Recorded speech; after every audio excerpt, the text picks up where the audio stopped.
સુરતમાં આજથી મહિલાઓ માટે ખાસ પિંક બસની શરૂઆત કરાઈ છે। ગુજરાતમાં પહેલીવાર મહિલા ડ્રાઈવર પિંક બસનું સ્ટીયરિંગ સંભાળ્યું હતું। સુરત મહાનગરપાલિકાને 2 વર્ષ પછી BRTSની પિંક બસમાં મહિલા પાયલટ મળી છે। આ બસમાં મહિલાઓ જ મુસાફરી કરે છે, પરંતુ એ માટે મહિલા પાયલટ મળતી ન હતી। આખરે બસનું સંચાલન કરતી કંપનીને મહિલા બસ પાયલટ મળી ગયું છે। આ મહિલા બસ પાયલટનું નામ નિશા શર્મા છે અને તે ઇન્દોરની રહેવાસી છે। 1 અઠવાડિયાથી સુરતમાં બસ પાયલટ તરીકે ટ્રેનિંગ લેતી હતી।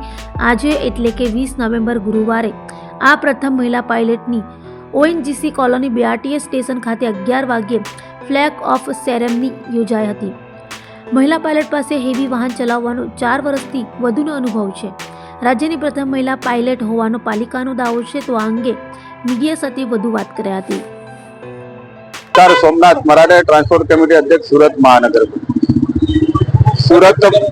સુરત મહાનગરપાલિકાની સિટીની કંપનીની જે 450 ઇલેક્ટ્રિક બसेस આપણે BRTS રૂટ પર આપણે દોડાવતા હતા, એમાંથી આપણે એક પિંક બસ જે સ્પેશિયલ મહિલાઓ માટે ONGC થી સરતાના સુધી દોડાવતા હતા।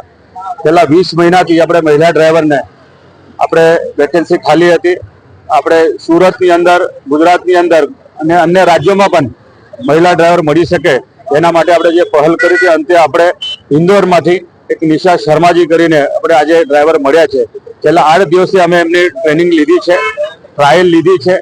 મહિલાનું 4 વર્ષ સુધી મહિલાએ મતલબ આ BRTS ની અંદર જ ઇન્દોરની અંદર નોકરી કરી છે। ખૂબ અનુભવી ડ્રાઈવર છે।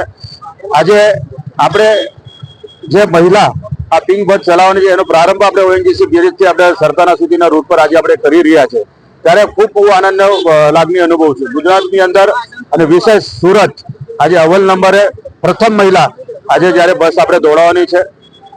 આજે આ મહિલાને જોઈને અન્ય મહિલા પણ આગળ આવે અને એ પણ એની મજબૂતાઈથી બહાર આવી શકે, એના માટેની અમારે આજે જે પહેલ છે મહિલાઓ માટે હજુ પણ આપણી પાસે અહીંયા વેકેન્સી ખાલી છે, કંડક્ટરો માટે વેકેન્સી ખાલી છે।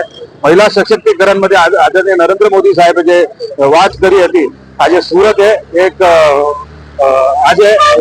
આગળ આવીને આજે મોદી સાહેબના મિશનને આગળ વધાર્યું છે।